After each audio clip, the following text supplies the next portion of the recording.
everyone, it's Sarah. Welcome back to another video tutorial at Mrs. Lincoln's Inkin.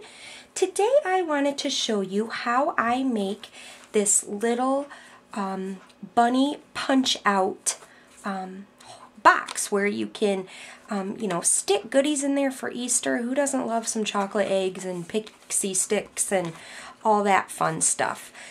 So I wanted to show you how I make this, and for today's tutorial though, I'm going to do the box a little bit differently.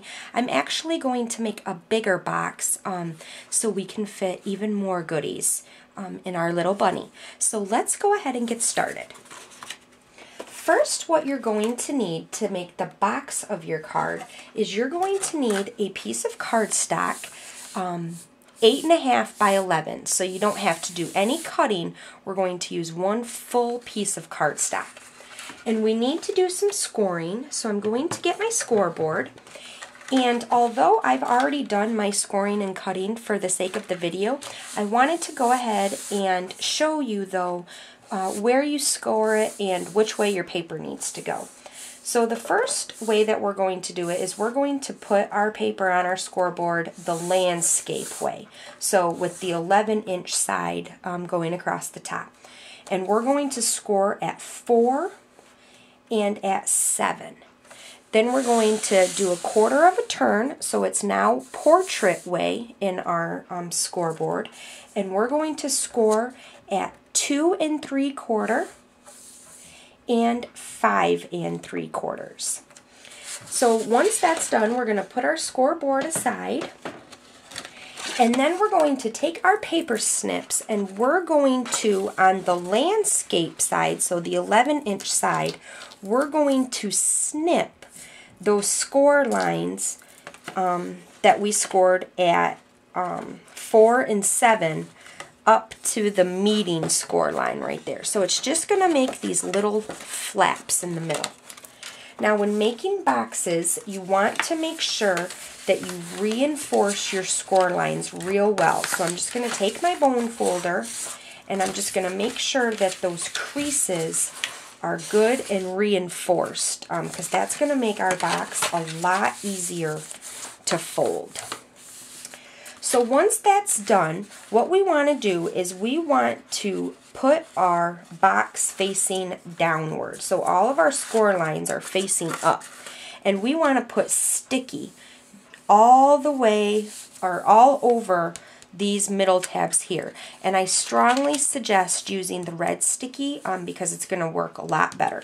So we're going to put red sticky all the way in those squares. So then when we fold our box up like that, it's going to stick. Then we're going to put red sticky right here on these outside flaps. So when we fold it up, we have our box. So I went ahead and pre-assembled a box. So this is what it looks like when it's all done. And you just want to take your bone folder and you want to rub it on those sides to make sure that your red sticky is good and stuck. And that's how you make the box. It's that easy. Just a couple of score lines and some snips and some sticky. There we go. So now to assemble our bunny. There's a lot of punches that come with assembling the bunny. Starting with, you need 2 of the top notes from the Big Shot. And again, I'm using the crumb cake cardstock. So I already went ahead and cut these out with my top note. And I took some soft suede, some crumb cake ink and my sponge, and I went ahead and inked all the way around the edges. So one of these is going to be for the back and one of them is for the front. So we can go ahead and set one aside because we're not going to be decorating the back. You could put a cotton ball or anything that you wanted for the back of the tail, but we're just working on the face today. So these are the punches that you're going to need. First, you're going to need the 1 1/2 circle punch, and you want to cut out 2 circles. But when you cut them, you want to cut about a quarter of the circle off. So you get 2 moon-shaped circles, just like that. Next, what you're going to need is the 1-inch circle punch, and you want to cut 1 out in the shade of your bunny's body, and then you want to cut 2 out in basic black for his eyeballs. The next punch that we're going to use is the large oval punch, and this one you're going to cut out 4 large ovals, all in the same shade as your bunny's body. Next is the 1 3/4 by 7/8 oval punch, and you want to cut out 2 of these ovals in some sort of pink color or whisper white, because these are going to be for the insides of his ears right here. So 2 in the pink, and then 2 more in the same shade as his body. So 4 of those ovals total. Then the next size that you're going to need is the small circle punch. I believe it's the 3/4 circle. And you need 2 of those circles. And then next you need a tiny circle, and this circle is from the Itty Bitty punch pack. It comes with 3 punches, and you're going to need 6 of these circles. And then you're going to need 1, if I can pick it up here, you're going to need 1 heart.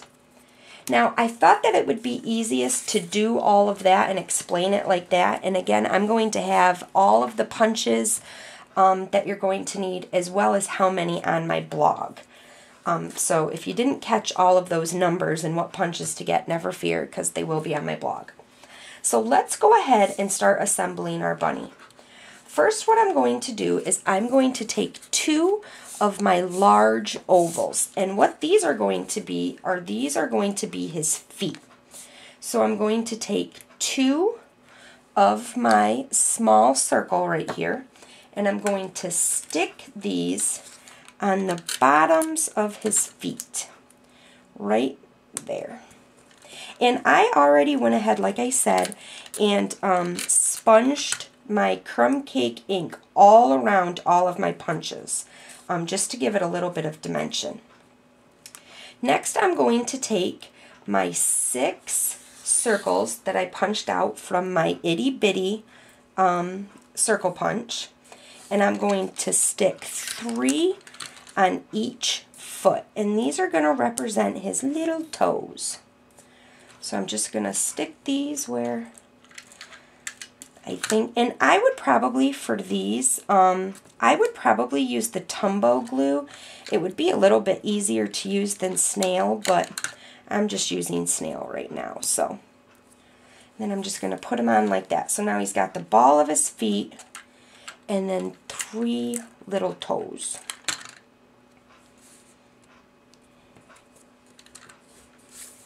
Oops.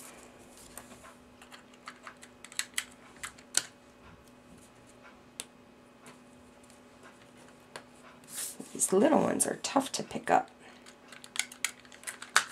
Alright, there we go. Perfect. Okay, so now we're going to set that aside. So now, the 2 circles that we cut out with our 1.5 circle punch and then cut 1/4 of the circle off, or it's actually more of like almost half of the circle. Because what we're going to do is we're going to put them together like this. And what those circles are his nose right here. So I'm going to take my basic black marker, and I'm just going to go ahead and make little dots, as if that's where his whiskers would be. So just like that. No rhyme or reason, just dotting them all up. Now I'm going to take my 2 basic black circles, and I'm going to take my white gel pen, and I'm just going to make little moons right there for his eyes. Just so he looks like he's glaring at you. So it looks just like that. Now I'm going to start assembling my bunny.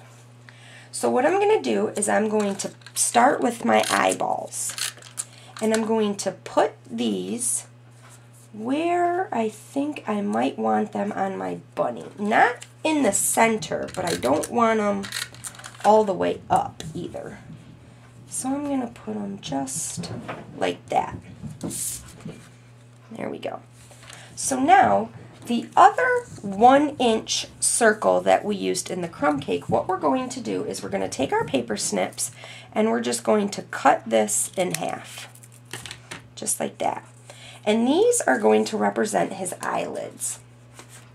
So what I'm going to do is I'm going to take a dimensional and I'm going to stick it on the back of each eyelid.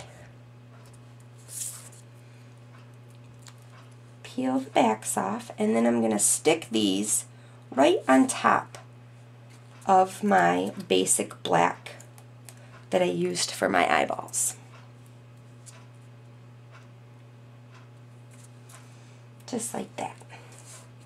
So now I'm going to take my whiskers and I'm going to ink these up, or snail these up, not ink them up. I'm going to put them together and put them where I want his nose to be. Get it as center as I can. And there we go. So now he looks like that. Now the heart that I punched out, I'm going to snail that up and I'm going to put this right in the middle of his nose right there. So the peak of the heart essentially is lined up with that crease right there from our 2 circles. Just like that. Now, for his ears, we're going to take our 2 small ovals that we punched out in our pink or whisper white, whatever you decided to use, as well as the remaining 2 large ovals. And I'm going to snail up my smaller ovals here. And I'm going to put these in the middle here of my large ovals. Just like this. There. Now we have little bunny ears. How cute. Now I want my ears to go behind my top note. So I'm going to flip my top note over and I'm going to put some snail right here in the corners of my top note, and then I'm going to stick his ears down just like that. There we go. Now I'm going to take my last 2 punches that I have, which is the small ovals in the crumb cake, and I'm going to snail them up in the back. And then I'm going to put these diagonally on my ears. So it looks like his ears are 3-dimensional and folding down just like that. Cute. How cute. So now for my feet, I'm going to snail up the back. Lots of snail and lots of punches for this. And then I'm going to stick these right here on him. Want to make sure that you get his toes facing up. There. And there's our bunny. So now what we're going to do is we're just going to snail him up real good. And again, I would use my Tumbo glue or my red sticky for this. And you want to make sure that you put your creases where your bunny is. So then you have the flush part of your box. That's what everybody sees. So I'm just going to stick him on here like this. I'm going to line the point up from my top note with the bottom of my box. Flip him over and give him a good rub. And then do the same thing with the back of my box. And that is how I make these little adorable bunny punch-out boxes for Easter. How cute is he? And that's it. So I hope you all enjoyed today's video. Thanks for watching. Until next time, happy inking!